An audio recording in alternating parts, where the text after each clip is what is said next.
Hi guys, मेरा नाम है साहिल खन्ना और आज की वीडियो शुरू करते हैं। सबसे पहले न्यूज़ है टाटा ग्रुप की और ये बहुत बड़ी खबर है। टाटा ग्रुप भाई टाई अप कर रहा है क्वालकॉम से नई पीसी चिप बनाने के लिए इंडिया के अंदर। ये समझने की कोशिश करो, बहुत बड़ी चीज़ है। अभी रिसेंटली क्वालकॉम ने अपनी नई चिप अनाउंस करी है, जो सिलिकॉन चिप है आप कह सकते हैं। जैसे अपना i5 i9 प्रोसेसर आते हैं ना, एप्पल का M1 M2 अभी M3 आने वाला है, वो सब जो होते हैं ना, ऐसे ही क्वालकॉम निकालने वाला है। अभी रिसेंटली उन्होंने अपने इवेंट के अंदर विंडो 12 भी दिखाई थी, तो इसका मतलब ये है वो एआई कैपेबिलिटीज के साथ में बहुत ज़्यादा लोडेड होने वाली है। अगले साल कहा जा रहा है उसके ऊपर लैपटॉप के अंदर भी वो कोई प्रैक्टिकल चीज़ निकालेंगे, तो ये बहुत बढ़िया चीज़ होने वाली है। अभी के टाइम पे इंटेल का मार्केट शेयर हमको घटता हुआ दिखाई देगा ये पीसी चिप्स के अंदर, क्योंकि इंटेल एक जगह पे काम कर रहा है। अब क्वालकॉम भी इसके अंदर उतर चुका है और कुछ टाइम पहले हमारे एनवीडिया ने भी कहा था कि वो भी इसी के अंदर घुसने वाला है। तो अगर ये सब भी घुसेंगे, पहली चीज तो इंटेल का मार्केट शेयर कम होगा। दूसरा, क्वालकॉम अगर इसके अंदर घुस रहा है तो आजकल हमारे फोनों के अंदर अगर आप एंड्रॉइड यूज कर रहे हो तो स्नैपड्रैगन का प्रोसेसर आता है ना। क्वालकॉम वही कंपनी है जो स्नैपड्रैगन प्रोसेसर बनाती है। जो उन्होंने प्रोसेसर निकाला है उसका नाम भी स्नैपड्रैगन इलाइट एक्स चिप है, और कहा जा रहा है जो एप्पल का M2 है ना, उससे कंपीट करेगा। और ये बहुत बड़ी चीज है, अगर समझने की कोशिश करो। विंडोज के अंदर भी उतनी पावर आ जाएगी और आपको विंडोज में भी उस पावर के लैपटॉप मिल पाएंगे। Game changing. अब इंडिया के अंदर मैन्युफैक्चरिंग होगी अगर ये चिप, और ये ऐसी चीज़ है जो अभी बहुत नई है, स्केल करेगी, इंडिया के अंदर ही काम बढ़ेगा और ये बहुत बढ़िया चीज़ हो जाएगी। मतलब शायद कई लोग समझ पा रहे होंगे कितना बड़ा चीज़ है अगर ये न्यूज़ सच्ची है तो। क्योंकि टाटा ग्रुप की अभी हम पिछले कुछ टाइम से हिस्ट्री देख रहे हैं कि खबरें बहुत सारी निकलती है, एग्जीक्यूशन कम होती है, पर अगर ये सच्चाई है तो बढ़िया चीज़ है। और हाँ, आपको एक चीज़ और बताना चाहूँगा, इंटेलेक्चुअल इंडीज पे नई वीडियो आ गई है। सीरीज का आप कह सकते हो एंड होने की तरफ आ रहा है, और ये जो वीडियो है ये मान के चलो कोई बड़े से बड़ा डिजिटल मार्केटिंग का पेड कोर्स ले लेना, उससे ज़्यादा वैल्यू है इस 30 मिनट की वीडियो के अंदर। फनल नेक्स्ट लेवल सिखाया है, ऑफर क्रिएशन नेक्स्ट लेवल सिखाया है। मतलब आपको कभी भी कुछ भी खरीदना है ना, तो इंसान किस तरीके से सोचता है कोई प्रोडक्ट को लेने के ऊपर, वो पूरा दिमाग खोल दिया है। और किस तरीके से उसको बेचना है वो भी दिमाग खोल दिया है। जिन लोगों ने वीडियो देख लिया नीचे कमेंट में बताना कैसी लगी, और जिन्होंने नहीं देखा है प्लीज देख लो भाई, क्योंकि ये मान के चलो सीरीज एंड होने पे आ रही है। उसके बाद मैं शायद मेंबर्स ओनली कर दूंगा पूरी सीरीज को, हो सकता है शायद मैं अनलिस्ट भी कर दूं। अगर हम माइक्रोसॉफ्ट की बात करके चले तो उनके जो सीईओ सत्य नडेला जी है, उन्होंने बोला है कि हमने बहुत बड़ी गलती करी विंडोज फोन बंद करके। उनका कहना है पहली चीज़ तो हमने नोकिया को पूरा पूरा ज़ीरो कर दिया। हमने इतनी बड़ी एक्विजिशन करी थी, सोचा था बहुत कुछ चेंज करेंगे, वो एक बहुत बड़ी गलती थी। और मुझे भी लगता है विंडोज़ फ़ोन उतने बेकार नहीं थे।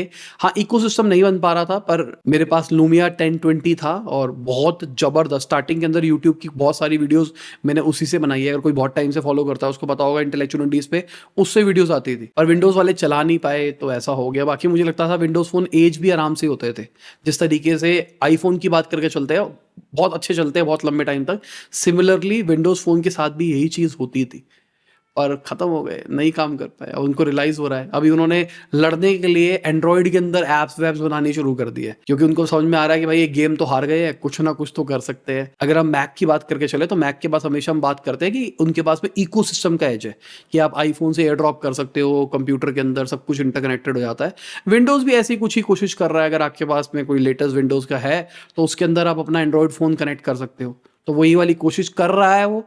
और अगर आप देखोगे एंड्रॉयड अलग कंपनी है, विंडोज़ अलग कंपनी है, पर अगर ये सेम कंपनी इंटीग्रेट कर पाती, अगर आप विंडोज़ फ़ोन के साथ में सब कुछ कर पाते तो बहुत बढ़िया चीज़ हो जाती। क्या आप एडवांस डिजिटल मार्केटिंग सीखना चाहते हैं उससे, जो कि actual digital marketing agency run कर रहा है, जिसने मिलियंस ऑफ डॉलर्स की कैंपेन हैंडल की है? ज़्यादा जानने के लिए नीचे लिंक पे क्लिक करें। अगली खबर मामाअर्थ की आईपीओ की है। तो शिल्पा शेट्टी ने जितनी इन्वेस्टमेंट करी थी उनका पैसा 8x हो जाएगा, और जो स्नैपडील के को फाउंडर उनका 100x हो जाएगा पैसा। मतलब इतनी अच्छी रिटर्न मिलेगी मामाअर्थ से। बाकी देखते हैं किस लेवल का आईपीओ जाता है। मतलब अंदर से बहुत स्ट्रांग फीलिंग है कि ये पिटेगा, बहुत गंदा पिटेगा आईपीओ, मेरे को ऐसा लगता है। बाकी लेट्स सी क्या होता है। आपका क्या ओपिनियन है नीचे कमेंट में जरूर बताना। अगर हम वाओ स्किन साइंस की बात करके चले तो जो उनका रेवेन्यू है 24% घटता हुआ दिखाई दिया है, और उनके जो लॉसेज है ना वो 56% बढ़ते हुए दिखाई दिए है। ये भी स्किन केयर ब्रांड है और देखा जाए तो बहुत अच्छा लॉस रिपोर्ट कर रही है आज के टाइम पे स्टार्टअप्स। अब 2024 के अंदर इनका प्लान ये है कि यूएस मार्केट को केटर करेंगे और वहाँ पर डबल डिजिट ग्रोथ दिखाएंगे, जिसकी वजह से उनका प्लान है कि 1000 करोड़ का वहाँ से रेवेन्यू जनरेट होगा। तो ये चीज़ अच्छी है, पर इंडियन मार्केट और यूएस मार्केट में बहुत बड़ा डिफरेंस है कि इंडिया के अंदर आप कूड़ा भी बेचते हो तो चलता है, लोगों को ज़्यादा समझ नहीं है, पर यूएस के अंदर अगर आप कूड़ा बेचते हो और किसी को नुकसान हो जाता है तो कंपनी बिक जाती है, इतने बड़े बड़े फाइन लगते हैं। अब अगर हम ज़ेप्टो की बात करके चले, जो उनका रेवेन्यू है वो 14x होता हुआ दिखाई दिया है और जो उनके लॉसेस है वो 3x होते हुए दिखाई दिया है। इस मैथ से देखा जाए तो चीज़ें बेटर होती हुई दिखाई दे रही है, पर बेटर का मतलब ये नहीं है चीज़ें सही होती हुई दिखाई दे रही है। अगर हम इनके पैट की बात करके चले तो पैट मार्जिन इनका पहले -277% का था, जो कि अभी -63% पे पहुंच गया है और इंप्रूव होता हुआ दिखाई दे रहा है, नो डाउट, पर ये नंबर अभी भी बहुत बुरे हैं। अब अगर इंडिया के अंदर हम फिनटेक यूनिकॉर्न्स की बात करके चले तो 2023 के अंदर 3rd रैंक के ऊपर इंडिया आता है नंबर ऑफ फिनटेक की स्टार्टअप्स की अगर हम बात करके चले तो अच्छी चीज़ है। और अभी रिसेंटली मैं एक इवेंट में भी गया था जहाँ पर फिनटेक के बारे में हमने डिस्कशन करी, तो मज़ा आया। कॉलेजेस में भी जाना लग गया हूँ मैं। अभी जल्दी वीडियो बनाऊंगा इंटेलेक्चुअलिटीज़ पे ना, उसमें एक्सप्लेन करूंगा मैंने अपनी कंपनी क्यों बेची, क्यों मुझे कंटेंट क्रिएशन में ज़्यादा मज़ा आ रहा है। चाहे पैसा कम मिल रहा हो बिजनेस के कंपैरिजन में, पर मुझे मज़ा आ रहा है, क्यों है हो रहा है सब कुछ, एक वीडियो बनाऊंगा। अगली खबर वोडाफोन आइडिया की है, तो उनका जो Q2 का नेट लॉस है वो बढ़ता हुआ दिखाई दिया है, 8738 करोड़ पे ऊपर पहुंच गया है। रेवेन्यू फ्लैट ही है, रेवेन्यू 1% बढ़ता हुआ दिखाई दिया है, पर लॉसेज इतने ज़्यादा एक्सपीरियंस हो रहे हैं। अभी कुछ टाइम पहले ही खबर निकल के आई थी कि आदित्य बिरला ग्रुप के जो फाउंडर्स हैं वो इन्वेस्ट कर सकते हैं इसके अंदर। बाकी देखते हैं क्या होता है क्या नहीं होता। कंपनी का तो बैंड बजा पड़ा है। 4G जो यूजर्स है वो बढ़ते हुए दिखाई दिए हैं, नो डाउट, पर दिस डजंट मीन कि कंपनी अभी सर्वाइव करे। बहुत ज्यादा लॉस होता है यार ये, अगर हम समझने की कोशिश करें तो। अगली खबर नारायण मूर्ति जी की है, तो उन्होंने एक बहुत दिल छूने वाली बात बोली है। उन्होंने बोला इंडिया को अपना वर्क कल्चर चेंज करना पड़ेगा, यंगस्टर्स को कम से कम 70 घंटे अ वीक काम करना चाहिए, और ये बहुत इंपॉर्टेंट चीज़ है। मुझे भी पर्सनली ऐसा लगता है, क्योंकि अभी क्या हो गया, यंगस्टर्स को ना बहुत ज़्यादा वर्क लाइफ बैलेंस आ गया है। आज की जो यूथ आ गई है ना, 17 18 19 साल के बच्चे, उनके दिमाग में पता नहीं क्या लॉजिक आ गया है। भाई जब हम उस एज के होते थे ना तो बहुत ज़्यादा काम किया करते थे, क्योंकि उस टाइम में एनर्जी होती है। जैसे आपकी एज बढ़ती चली जाती है ना, तो उस टाइम आपके पास रिस्पॉन्सिबिलिटीज आ जाती है। आज मैं बात करके चलूँ तो मैं ज़्यादा लेट ऑफिस से नहीं जा सकता भाई, मेरी वाइफ मेरी बेटी वेट कर रही है मेरे को जाना है जल्दी। पहले नहीं होता था, पहले अपने छड़े होते थे तो सुबह 8:30 9 बजे ऑफिस पहुंच जाते थे, रात को 11 12 1 बजे तक ऑफिस बैठ के काम किया है, संडे भी काम किया है, कोई टेंशन नहीं थी, कोई रोकने वाला नहीं था। तो अभी मुझे लगता है कि काम करो तो ज़्यादा अच्छा है, क्योंकि इंडिया में जो ज़्यादातर लोग हैं वो यूथ है। अगर इस टाइम पे यूथ फोकस रहेगा तो हमारा देश बहुत अच्छे लेवल पे डेवलप हो सकता है।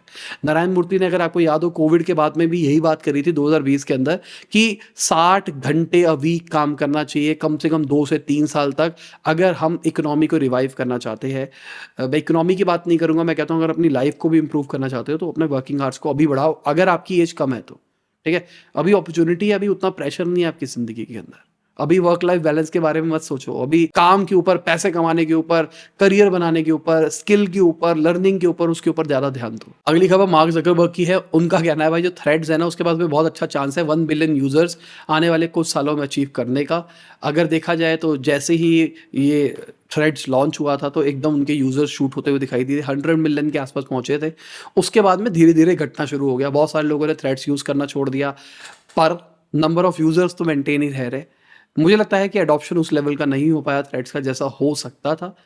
पता नहीं, वो अपग्रेड नहीं कर पाए, क्योंकि मुझे लगता था जब वो नया नया निकाला था ना, मुझे लगा था बहुत अच्छा इनिशिएटिव है, ट्विटर का ग्रोथ डाउनफॉल पे आ रहा है, बहुत नेगेटिव इमेज क्रिएट हो रही है, इसके बीच में थ्रेड्स गेम मार जाएगा पूरी पूरी। पर थ्रेड्स ने वो गेम मारी ही नहीं, कुछ किया नहीं। प्रोडक्ट लॉन्च कर दिया, उसके बाद प्रोडक्ट के अंदर नए नए फीचर्स, कुछ बेनिफिट्स नहीं दिए गए उस लेवल के जो देने चाहिए थे। अगली खबर, यूएस का 3rd क्वार्टर का जीडीपी का डेटा निकल के आया है। 2 साल में फास्टेस्ट पेस से ग्रो किया है, 4.9% से बढ़ता हुआ दिखाई दिया है यूएस, और ये एक अच्छी चीज़ है अगर देखा जाए। अगर ये दिखाई दिया है तो एक तरह से आप कह सकते हो ग्लोबल पॉजिटिव ट्रेंड है। यही चीज़ शायद हमको मार्केट में भी आज दिखाई दी है। एंड में बात करेंगे मार्केट के बारे में। अगली खबर, प्राइवेट इक्विटी और वेंचर कैपिटलिस्ट की जो इन्वेस्टमेंट है वो 60% ईयर ऑन ईयर बढ़ती हुई दिखाई दी है। जुलाई से सितंबर क्वार्टर की अगर हम बात करके चले, अभी तक भाई सूखा पड़ा हुआ था फंडिंग का, और अचानक ये खबर निकल के आ रही है, मेरे लिए भी पर्सनली शॉकिंग था। अगर रिपोर्ट को देखा जाए तो 88% से ज़्यादा जो डील्स है वो 3rd क्वार्टर के अंदर हुई है, और ये नंबर बड़ा है भाई, ये सोचने वाला नंबर है। पर ओवरऑल अगर स्टार्टअप सेक्टर की बात करके चले तो जो प्राइमरी इन्वेस्टमेंट है ना वो 7 ईयर लो के ऊपर है। हाँ, सेकेंडरी डील्स हमको बढ़ती हुई दिखाई दी है पर प्राइमरी डील्स का अभी भी बैंड बजा पड़ा है। अगली खबर बारबी डॉल्स की है, तो उनकी जो सेल्स है ना 14% बढ़ती हुई दिखाई दी है। अभी रिसेंटली मूवी आई थी बारबी, उसके चक्कर में मार्केटिंग दिखाई दी है। और मुझे भी लगता है, मेरी बेटी है तो मेरी बेटी भी बाबी बाबी पापा बाबी, तो कहीं ना कहीं वो दिमाग में आ रहा है। अगली खबर रिलायंस जियो की है, तो रिलायंस जियो ने इंडिया की पहली satellite based giga fibre service निकाल दी है। सैटेलाइट से आपको इंटरनेट मिलेगा, बढ़िया चीज़ है, पर कौन यूज़ करेगा, कहाँ पे यूज़ करेगा, ये देखने वाली बात है। एक दो दिन में इसके बारे में डिटेल में डिस्कस करेंगे, थोड़ा सा रिसर्च करके। अगली खबर, Indian government stricter ad rules निकालने वाली है ऑनलाइन बैटिंग के लिए। मतलब अगर आपको ऑनलाइन बैटिंग वाला बिजनेस है या कोई किसी का भी है तो मार्केटिंग के लिए थोड़ा स्ट्रिक्टर रूल हो गए, ये नहीं कर सकते, वो नहीं कर सकते। अच्छी चीज़ है क्योंकि गवर्नमेंट अब को होश आ रहा है उनको कि ऑनलाइन बैटिंग गलत चीज़ है, चलो उसको बंद करना है, और उसके अगेंस्ट फिर बहुत सारी चीज़ें निकाल के लेके आ रही है। मुझे लगता है पहले भी ला सकते थे, थोड़ा सा डिले हुआ है। अगली खबर ओला इलेक्ट्रिक की है, तो उन्होंने $385 मिलियन रेस किए हैं $5.4 बिलियन की वैल्यूएशन के ऊपर। अभी के टाइम पे इनका कहना है कि अपनी लिथियम आयन की कैपेसिटी को और ज़्यादा बढ़ाया जाएगा, और ये अच्छी चीज़ है अगर ये ग्रो करना चाहते हैं तो। बाकी मुझे लगता है कि अभी के टाइम पे ओला अच्छा काम कर रहा है टू व्हीलर्स के अंदर। बाकी आप बताओ जिसके पास है नीचे कमेंट के अंदर, क्या ये सही है या फिर नहीं है, क्योंकि उनकी जो प्रॉब्लम थी वो शायद रिजॉल्व हो गई है। अगली खबर रैपिडो की है, तो रैपिडो अपना बाइक टैक्सी स्टार्टअप्स के साथ में अब वो कैब बिजनेस के अंदर भी उतरने वाला है, क्योंकि बाइक टैक्सी को कहीं ना कहीं बहुत सारी स्टेट गवर्नमेंट रोक रही थी, तो उनको भाई पिवट तो करना ही था, तो गाड़ी के अंदर भी घुस रहे। अच्छी चीज़ है मेरे हिसाब से, अच्छे लेवल का पिवट है क्योंकि ब्रांडिंग हो चुकी है। अभी के टाइम पे वो हैदराबाद के अंदर अपने बिजनेस को टेस्ट करेंगे, उसके बाद में दिल्ली, एनसीआर, बेंगलुरु और चंडीगढ़ के अंदर इसको एक्सपेंड किया जाएगा। अच्छी चीज़ है, अच्छे लेवल का पिवट है मेरे हिसाब से। अगली खबर मारुति सुजुकी की है, तो उनका जो Q2 का नेट प्रॉफिट है वो 80% बढ़ता हुआ दिखाई दिया है। अगर हम अमेजोन की बात करके चले तो उनके जो रिजल्ट्स है वो भी एक्सपेक्टेशन से अच्छे दिखाई दिए है। जो रेवेन्यू है वो 13% बढ़ता हुआ दिखाई दिया है। अगर मैं फॉरेन इन्वेस्टर्स की बात करके चलूँ तो उन्होंने अडानी ग्रुप के अंदर अपने स्टेक्स को घटाया है सितंबर क्वार्टर के अंदर। अगर हम बात करके चले 4.8% एफपीआई कटिंग दिखाई दी है, और यहाँ पे हम रीजन यही देख सकते हैं कि भाई अडानी ग्रुप का थोड़ा सा स्ट्रक्चरली चीजें खराब चल रही है। बाकी ये लोग हैं हमारे सपोर्टर्स जो हमको सपोर्ट करते हैं, जिनकी वजह से डेली आप तक बिजनेस न्यूज हम ला पाते हैं। Thank you for supporting us. आप देख सकते हैं बहुत सारे लोगों ने हमको नया भी ज्वाइन किया है, और ये भाई 3 पेज भी बढ़ने शुरू हो गए हैं। जल्दी से अब 3 पेज भरो, फिर चौथे पेज पे लेके जाओ। बहुत कम प्राइस है, और कैसे करना है, अगर आप यहाँ पे आना चाहते हो नीचे ज्वाइन का बटन ना वो दबा दो। बहुत सस्ती सब्सक्रिप्शन, महीने भर आपका नाम यहाँ पे दिखाई देगा। और कोई स्मार्टली सोचेगा तो यहाँ पे मार्केटिंग भी कर सकता है। जैसे मैंने 1-2 लोगों को देखा है हमारे अभी के टाइम पे, उन्होंने अच्छे लेवल पे मार्केटिंग करी है। अब अगर मार्केट की बात करके चले तो भाई मार्केट बढ़ती हुई दिखाई दी है। पिछले कुछ टाइम से मार्केट कॉन्स्टेंटली घट रही थी, और मुझे लगता है रिबाउंड आना था, तो एक तो रिबाउंड ये आया।